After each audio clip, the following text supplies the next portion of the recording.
capital global ele não tem pátria, ele busca três coisas: previsibilidade, segurança e retorno ajustado ao seu risco.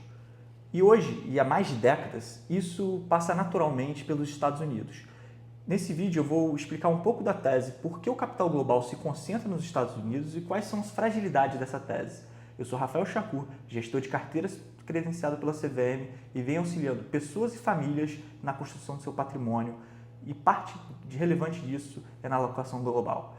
Por isso, fica no vídeo para você aprender.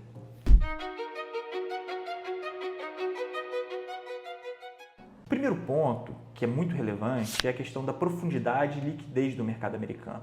O mercado americano tem muitos agentes, muitas pessoas operando, o que acaba criando um efeito de liquidez. Você consegue vender ações, comprar ações, sem muitas vezes mexer o preço. Isso acontece principalmente em grandes fundos aqui no Brasil, que tem uma posição relevante numa empresa, e na hora de vender, ele tem que executar uma ordem, com uma certa estratégia, para não prejudicar tanto o preço.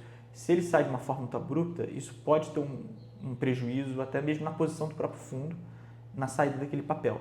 Isso é muito relevante na construção de portfólios e na alocação global de fundos de pensão, de family office, que eles levam em consideração esse aspecto da liquidez. Hoje o mercado global americano concentra 60% do market cap global acionário.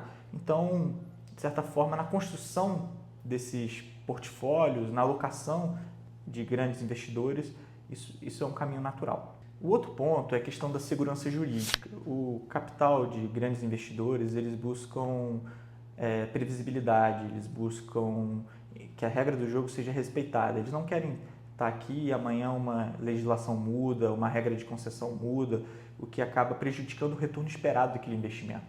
Porque o capital ele move através de retornos esperados. Se o retorno esperado muda drasticamente, dado uma legislação, você tem uma imprevisibilidade, você tem uma insegurança que acaba afugentando esse capital. Isso não acontece nos Estados Unidos. Nos Estados Unidos você tem um ambiente regulatório que é muito favorável à previsibilidade. Isso dado o histórico institucional americano.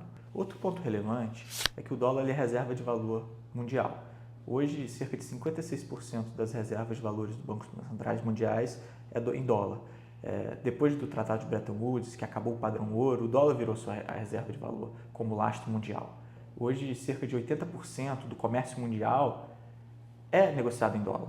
Então, isso acaba naturalmente levando o fluxo de capital para os Estados Unidos, naturalmente. Um ponto também é que o mercado de capitais americanos ele é muito desenvolvido. Além dos instrumentos tradicionais, como derivativos, ações, renda fixa, você tem uma variedade de instrumentos muito além do Brasil. Você tem um mercado de venture capital e private equity muito desenvolvido, que você tem rodadas de captação de 100, 50, 200 milhões de dólares. Para você ter noção o tamanho desse mercado, só em 2025 eles captaram 325 bi de dólares para o mercado de venture capital, para startups. E 65% disso é para inteligência artificial, mostrando uma capacidade de inovação e de criação desse mercado que nenhum outro mercado do mundo tem. Tanto que as Big Techs hoje são concentradas nos Estados Unidos. É um caminho natural deles. Hoje, muitos investidores, muitos empreendedores saem do seu país de origem para abrir seu negócio nos Estados Unidos. Um exemplo muito emblemático disso é o próprio Elon Musk, que ele é sul-africano, porém ele fundou suas empresas, todo o seu conglomerado no mercado americano, pela questão da facilidade no mercado desenvolvido, de segurança jurídica e previsibilidade, que a África do Sul provavelmente não deve oferecer. Pegando o gancho na questão do Elon Musk, no exemplo anterior, você tem a questão do ambiente para negócio. O ambiente, ele é um ambiente que ele tem uma legislação trabalhista, uma legislação regulatória, uma tributação muito pró-negócio que favorece empreendedores surgirem nos Estados Unidos. Eu já citei o Elon Musk, mas existem diversos outros que nascem através do American Dream. Isso daí é muito relevante para concentração de capital nos Estados Unidos. Essa criatividade, de novas ideias, de novos negócios, tecnologia surgindo o tempo todo. Porém, Essa tese ela não tem até seus pontos positivos. Existem alguns pontos de atenção e fragilidade que eu gostaria de chamar a atenção para ela.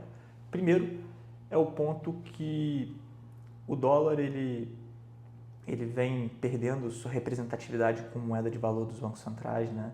Hoje os bancos centrais eles vêm aumentando sua participação em ouro. Você vê a China, países da Europa aumentando sua participação em outras reservas de valor que não o dólar, principalmente por uma questão geopolítica, né, de imprevisibilidade. Apesar disso, você pega um estudo da Fundação Getúlio Vargas, mostra que 92% dessa redução da reserva de dólar dos bancos centrais é explicada por uma queda do dólar e não por necessariamente um aumento de outras reservas. Um aumento de outras reservas é representado apenas por 8%, quase 8%. Então, existem alguns pontos porque o dólar vem perdendo força, principalmente por políticas internas dos Estados Unidos, né? Você tem um movimento de redução da taxa de juros americana, você tem um aumento de risco dos Estados Unidos com algumas incertezas institucionais. Outro risco é o risco fiscal. O risco fiscal, ele vem crescendo ao longo dos anos, ele está na mídia, né? Você vê hoje a dívida PIB dos Estados Unidos passando 120% do PIB, e com um déficit constante de 6%, 7% ao ano, shutdowns constantes do orçamento. Então, os Estados Unidos ele vem trazendo esse debate e vai ter que ser endereçado de alguma forma, né? Trazendo todos esses riscos, eu não quero tirar a credibilidade dos Estados Unidos como centro financeiro global. Na verdade, é que eu quero mostrar que ele não é mais aquele porto seguro que era antigamente, dados alguns desses riscos elencados. Mas o que isso significa para o investidor brasileiro de maneira geral? Significa que ignorar o mercado americano, de certa forma, você está abrindo mão de liquidez, previsibilidade, está alocado uma moeda forte, segurança jurídica, coisas que hoje o Brasil não oferece. Eu não estou falando para você abrir mão do Brasil e investir tudo nos Estados Unidos, mas para você trazer uma diversificação e reduzir a correlação dos seus ativos, do seu portfólio hoje, com sua carteira. Basicamente isso. Se você quiser acompanhar mais sobre esse assunto, como diversificar, como abrir uma conta lá fora, montar um portfólio de uma maneira estruturada nos Estados Unidos, continua acompanhando o canal, assina, clica no sininho, dá uma curtida. Um abraço.